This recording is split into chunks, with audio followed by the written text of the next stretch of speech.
This week's episode is brought to you by Gain Sports Gear. Embrace the process, the home of the load and lock grips. And you can get 10% off your first order using the code LOVERS10 at Gains with a Z sportsgear.com. And now to the episode. What's going on, world? Hey, everybody. It's your guy, TJ. And your girl, Dani. And this is another episode of Lovers Quarrel. That it is. Episode number 27. Thank you for tuning in today. If this is your first time listening, we appreciate you. Sure do. And if you're a return, we appreciate you even more. Well, I'll say this. If you are a new listener, make sure you go back to the beginning and catch up with us and let us know what you think. But as always, we're going to get started with our elevator talk. But let me preface that by saying is that I think this is going to be kind of like a mini-sode. So we apologize in advance if you're expecting a long, drawn-out one. But TJ and I are going to be sticking and moving this episode. But we're going to get started with our elevator talk like always. Prepare for the closing doors. Going down. I'm going down because... and this is petty, and it's silly, but I read in the news the other day that IHOP is going to be changing their name to IHOB, IHOB, and then they're trying to do some type of silly rollout talking about what's the B going to stand for, and in my mind, I'm like, it's got to be breakfast, but how are you just going to change the entire name? Like, I feel like IHOP is a staple, and it is a national treasure of sorts, so to just turn around and say, oh, we're just going to change the name, I think is a little whack to me. So it's very first world as far as my issues, but that is my elevator talk for the day. Terrence, wow. My elevator talk is going to be, we're going to start down and then we can go up. It's just going to be people who say that they're going to do things and then they don't follow through on it. That's probably like the worst thing you can do. I'm a big believer of being a person of your word, and you know it's better that you just say I'm not gonna do it than to like say you're gonna do something to just appease people. And then with that we can go up. I'm just gonna say, listen, the playoffs is going on right now, and you know it looks like the outcome is going to be Golden State sweeping Cleveland, but I'm excited about just basketball. I'm excited to see this powerhouse. You know, it makes it competitive, and I know people are tired of seeing the same finals. But my thing is, until they can be beaten, it's exciting to me. So you don't think that the fact that like there's like several all-star players on Golden State. Gotta beat them.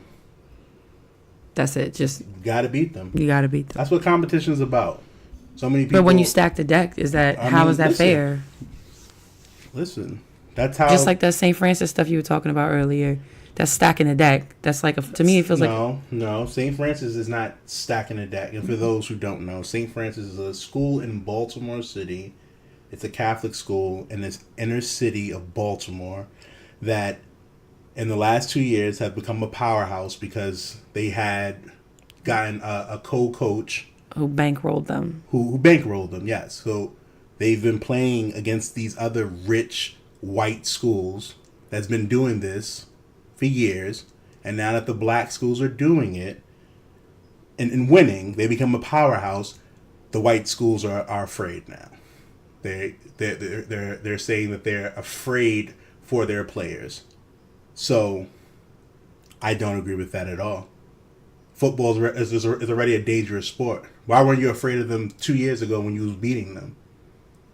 So, by bankrolling this program, are they recruiting larger, more athletic, They're taking the players that nobody wants. They're plucking students from different... They're giving African American males an opportunity to go to college. That's what they're doing. So, what do you mean how they're taking people that nobody wants? Because I feel like if you're athletically adept at football, that any school's going to be clamoring to get you. Yeah, but if you live in the city, how are you getting to the county? Well, St. Francis Prep wouldn't that need to be? St. Francis is in the city. It's a city school. So you're saying how you're saying city to count? You're talking about city to like another school? So I'm saying if another school wanted them, how are they going to get them to come? Okay, so you're saying like a county school? Yeah, because that's who's afraid of St. Francis. Those are the county schools are afraid. Are the ones that were playing St. Francis? Yes. Those who were playing against them, when they were beating them, there was no issue. When they were beating on the black boys, there was no problem. Once the black boys became a powerhouse and they are destroying these schools, now they're afraid. So what changed about the black boys? Huh? What changed about the black boys? They were able to get the same funding that these white schools have. That's the only difference. So what changed about... My thing is this, is that talent is talent, no matter how much money you have. No, it's not. How not? How so? Because you can be a talented, you can have all the talent, but if you don't have the facilities, if you don't have the same playing field, then it's not the same. Mm-hmm. If these rich schools have training facilities and they have medical staff, and these poor schools do not, so what kind of education? So based on what you read, what kind of education are these boys getting? I'm putting on my teacher hat. So what kind of are these same black boys that are now kicking ass and taking names of these schools to the point that these other schools, for those of you who don't live in the area where we record and where we live, these schools are basically bowing out of I guess the equivalent of their conference or their division that they play in because they're like, we can't beat this team anymore. We can't beat these black boys, so we'd rather quit. We'd rather not play them than to continue playing them and they bust our ass. Okay, so these other schools are not being competitive, and they're trying to use physical and transfer rules. But like the articles said, if you're going to change transfer rules, change it for every sport. Because again, when these schools are getting recruits in basketball, lacrosse, soccer, and all this other stuff, it's okay. It's always okay for these other schools to do whatever. But once African Americans start winning and they're being the best, now we gotta stop them. And it happens in every sport, in every situation. So my question then though is that, okay, like I said, my next question is then, what did it speak on as far as the level of academic expectation that these same students are gonna have? They're gonna have the same expectation. So they're not going to just be floated through. You got a 6'4", 250-pound, can run a 40-yard dash in under 10 seconds, whatever the phenomenal stats would be. You telling me that if he's got a third grade reading level, he's not going to get floated through high school? So you don't think that they're going to try to make him better? You just think they're going to float him because it's a black school. They're just going to float him. No, I don't think it's because it's a black school. I think it's because when any athletic. Do you feel that way? Do you want me to answer the question? Do you feel that way with the white schools? When you let me answer the question, I'll answer it. So my point to you is that with any school that has more money invested in their athletic program than let's say arguably their academic programs or their academic endeavors, my question, as a teacher becomes, are you keeping the same energy, which is a term you like to use, or are you keeping the same energy in the sense that are you challenging and pushing them and giving them every opportunity off the field or off the court as you are on? And that goes for any school. I'm not talking about black versus white. I'm just talking about none of the articles students. Talk about that. So I don't think that's an issue. I don't think academics has ever been the issue, but I'm getting the sense that it's no longer the priority, and that to me, and like I said, that it doesn't have to matter to you. But my teacher hat on it gives me pause to think that the focus is so heavily on a sport in the high school level. Now, don't get me wrong, I understand fully how athletics can get you to the next level, and it can motivate kids. And it can, absolutely. I see it all the time with my students. If I'm playing for a powerhouse and I'm being told that I have to do better, I have to maintain a certain GPA, then I'm going to maintain that GPA. At the end of the day, what these schools are showing, the inner city African American kids, is that when shit gets too tough, it's okay to back away. It's just, honestly, it's the same system of if a police officer pulls over a black kid, it's okay to pull out your gun. It's the same. It's the same mindset. And you have a puzzled face, and I'm saying the same mindset that because now it's a problem because they are winning.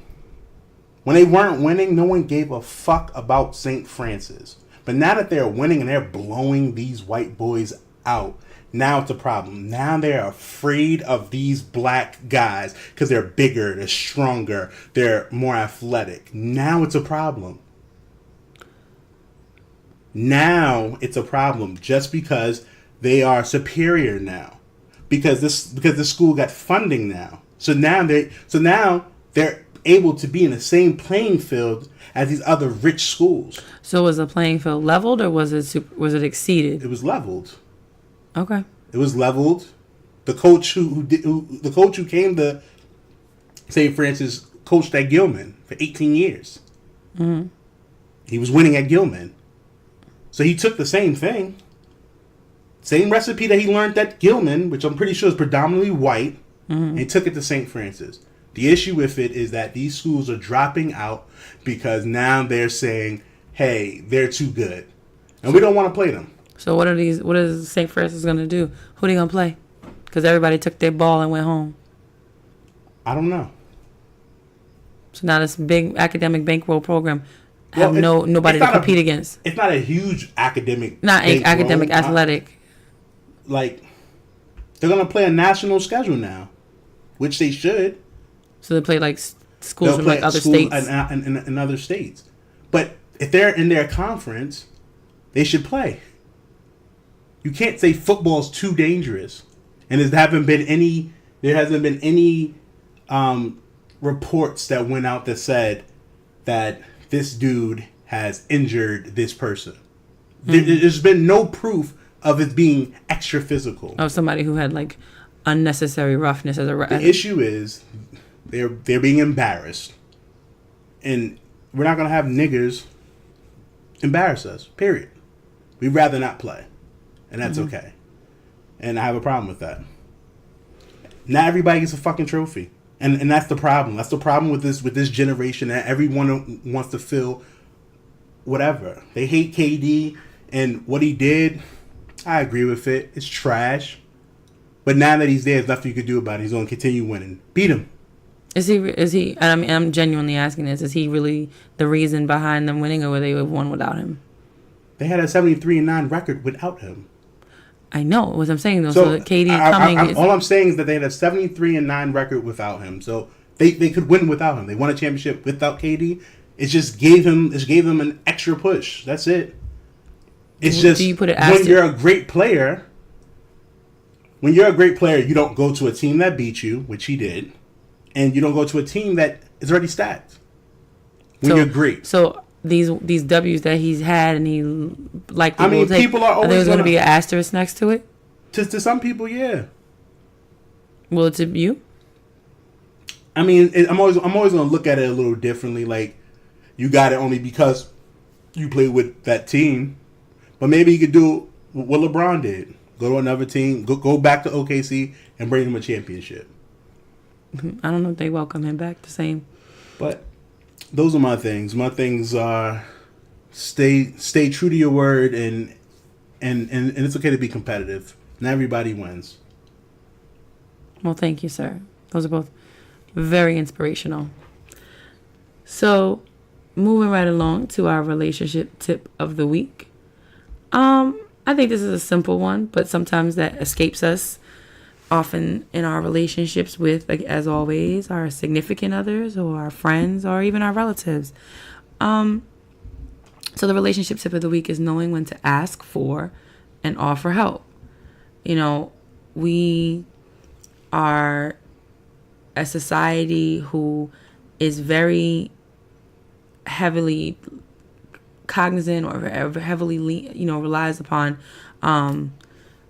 being able to do it yourself. I don't need anybody's help. I don't need to ask anyone for anything.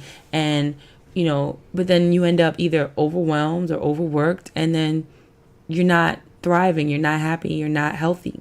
So when you've developed and cultivated these relationships with people, then from time to time, when it's appropriate and when it makes sense, ask for help. There's nothing wrong with asking for some additional support.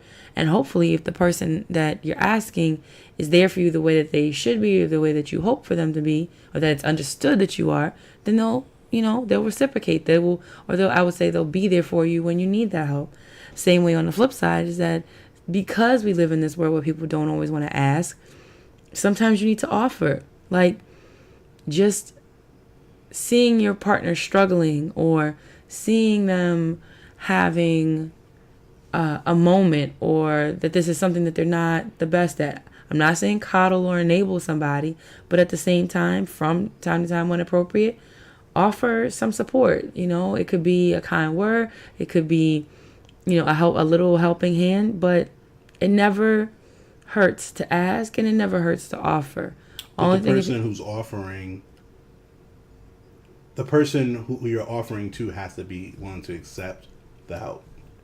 They do have to be willing to accept the help. Accept it and accept it however you're going to offer it to help them. They can't accept it but then be like, well, I need you to do it this way. I want you to do it this way.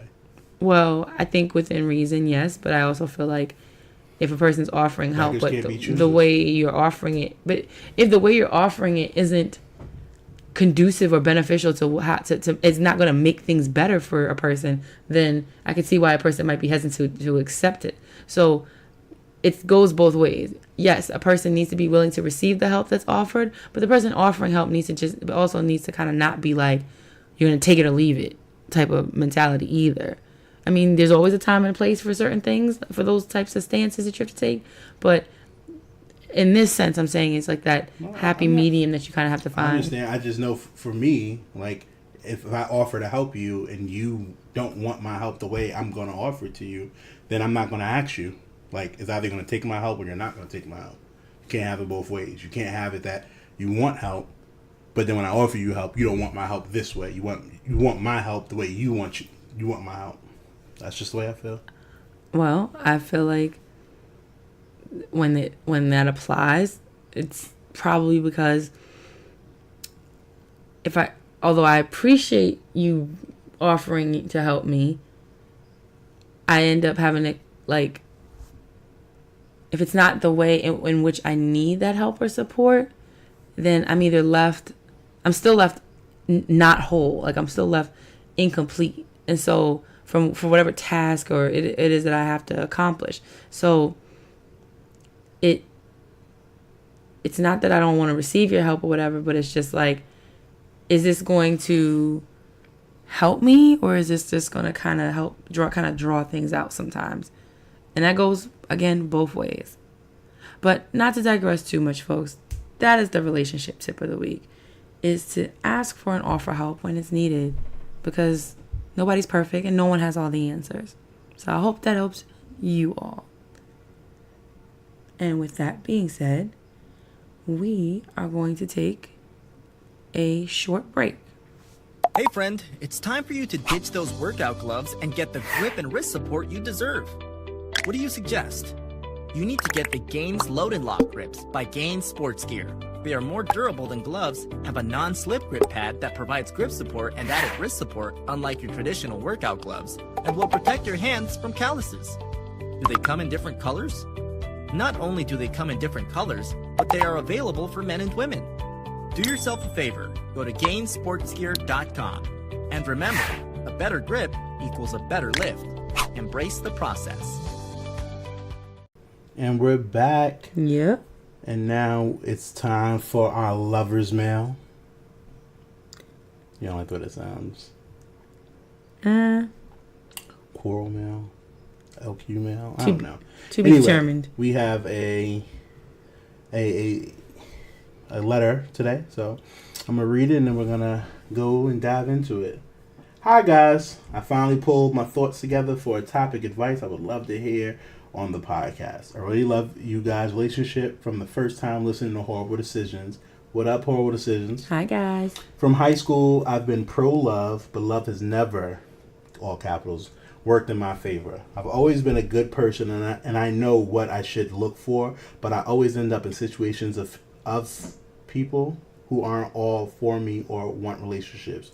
To keep it general, what is some advice you think singles should take when meeting someone new? What actions should be taken to know what someone wants, and how should you avoid letting it get too far without getting what you want?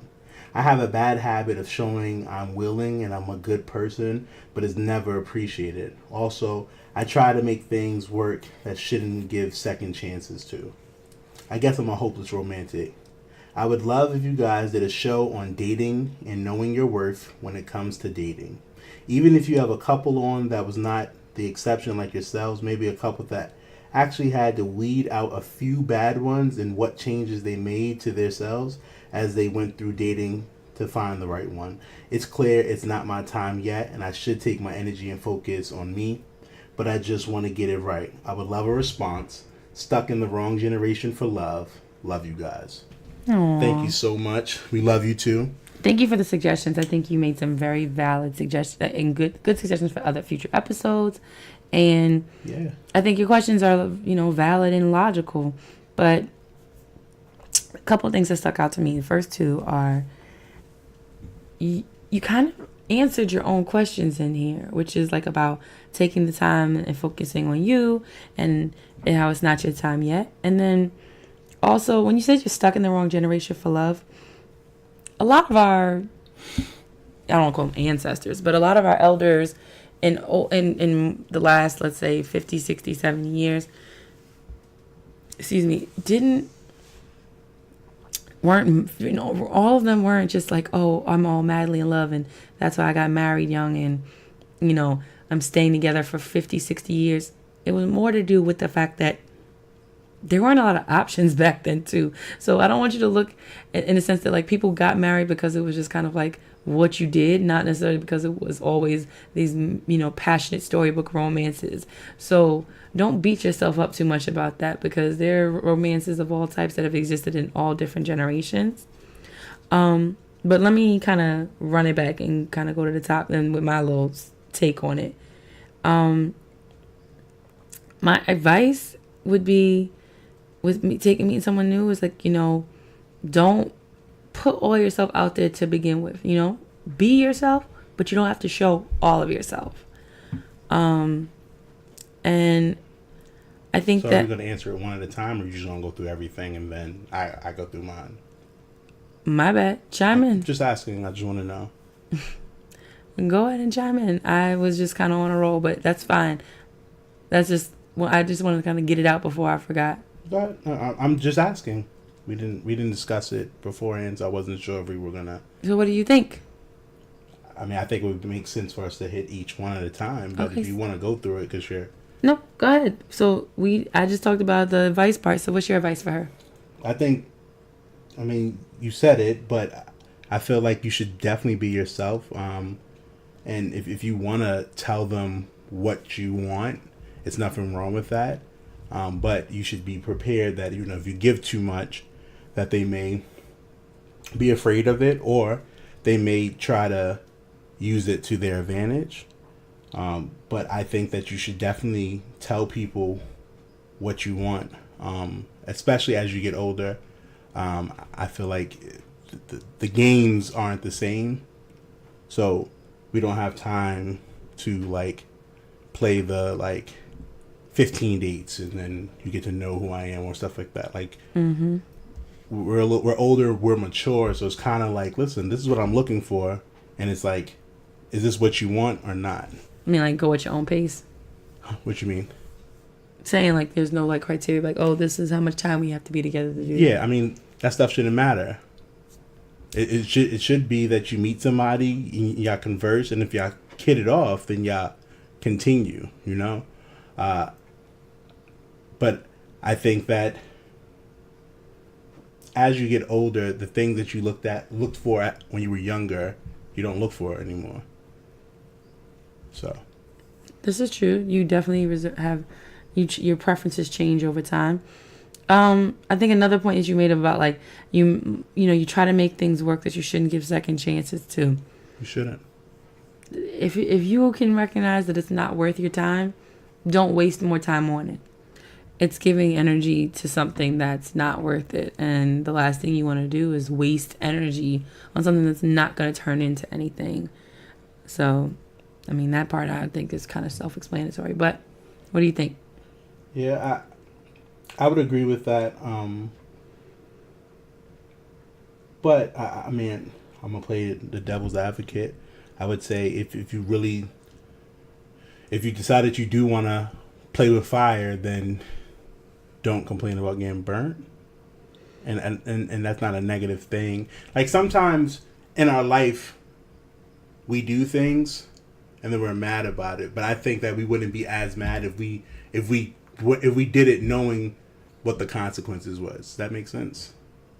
Yeah. Like, I know this dude is a fuck nigga, but I want to fuck with a fuck nigga right now. So I'm okay with the consequences that's going to come out of fucking with a fuck nigga. So knowing what you're getting yourself into. Yeah, but I'm just saying, if she decides that she wants to fuck with the wrong person because fuck it, these next 4 months, this is my mood. I feel like if she accepts it for this is my mood, and I'm okay with whatever consequences come out of it, she won't be as upset or as let down because you know what you're getting into. As opposed to, I'm going to go into this bad situation with the idea that I'm going to change this individual or the situation's going to change. Yeah, believe who people are when they show you. That way you know you have a better understanding about what you're getting yourself into.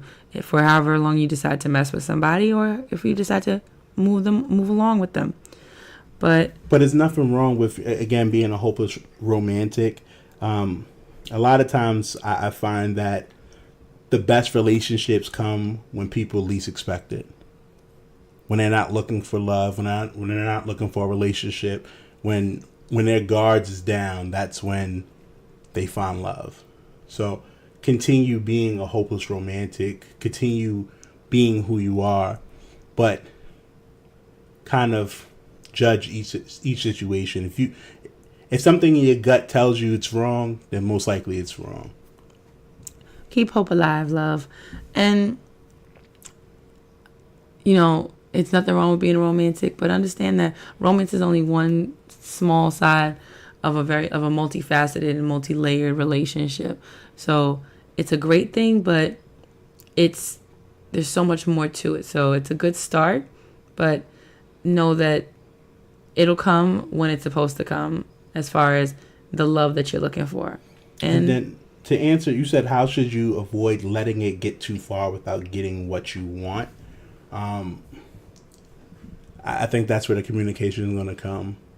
And like, you have to say, these are my limits. I'm not going past this, or you have to make it clear of what you're expecting. So that way you aren't, going past that. So just be clear about your expectations from the jump. Yeah. That's fair. I hope we helped, because last thing we want to do is tell you things that end up making things worse for your life, for your love life.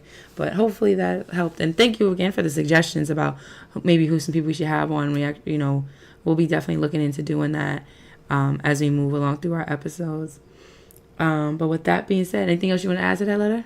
No, that's it. We appreciate you, and definitely follow up with us. And, that way we can answer any other questions that you may have or concerns. And like Dani said, we will definitely find a couple who's gone through it and found each other, so that way we can kind of get that different perspective for you. Alrighty. It's the time you've all been waiting for. Ding, ding, ding, ding, ding. Fight.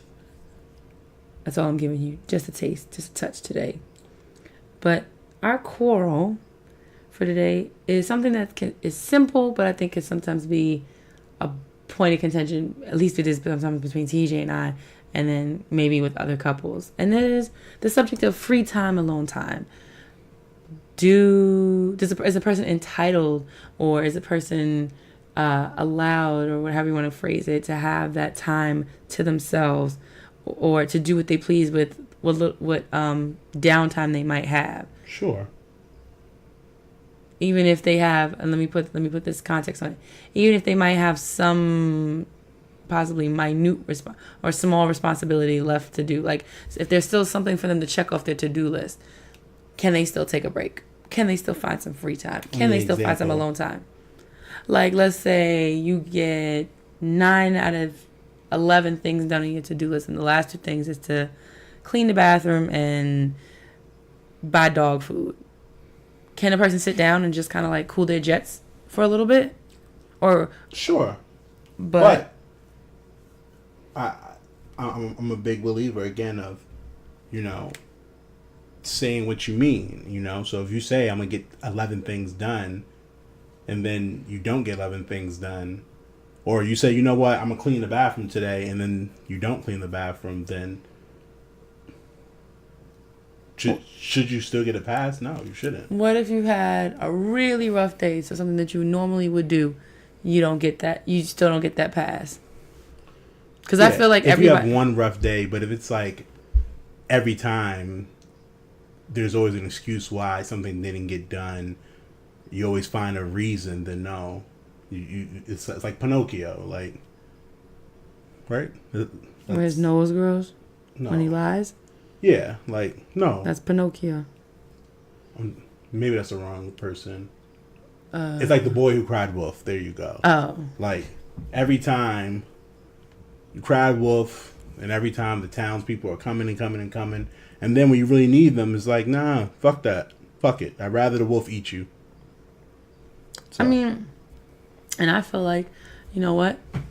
Majority of the time, yeah, you know what? You want to try and get as much accomplished as possible before you kind of take, you cool your jets. But then also sometimes you need to cool your jets before you even get started on stuff to find the energy to do so.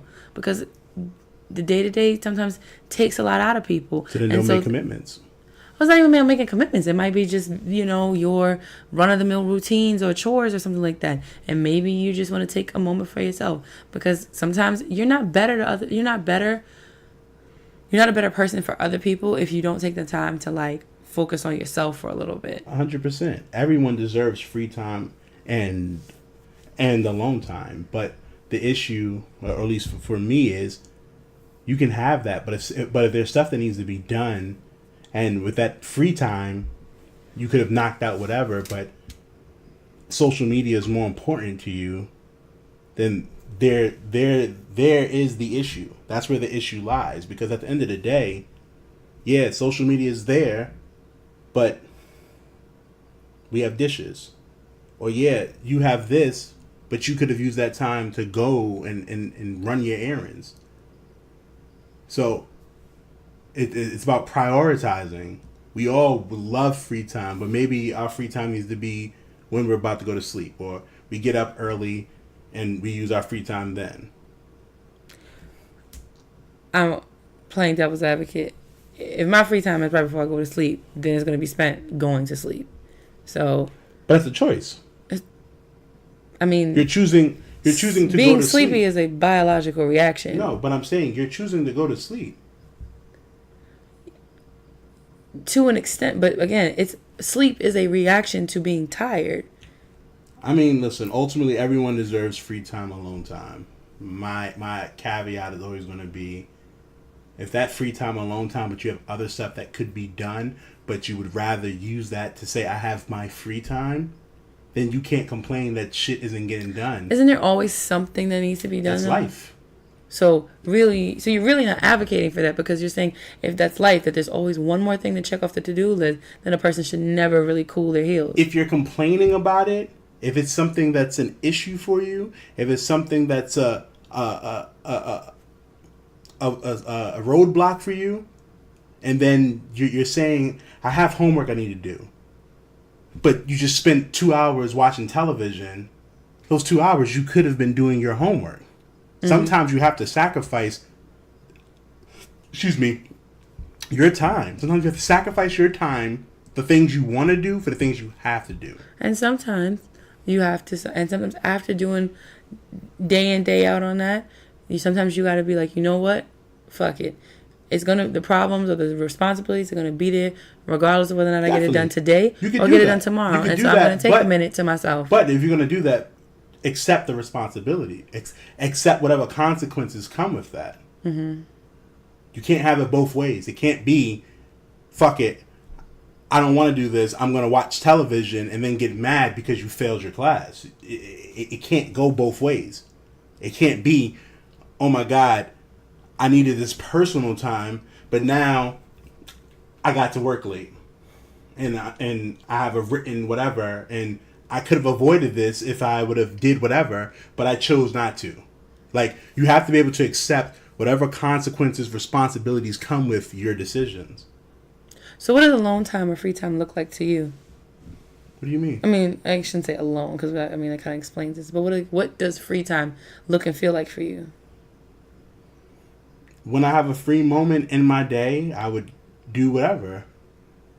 That's a free time. Or I'm like, when I was doing my master's and I had homework and I wanted to play video games, I would play my video games, and then I'll stay up and finish my work. Like, I would sacrifice the sleep because at the end of the day, the job has to get done.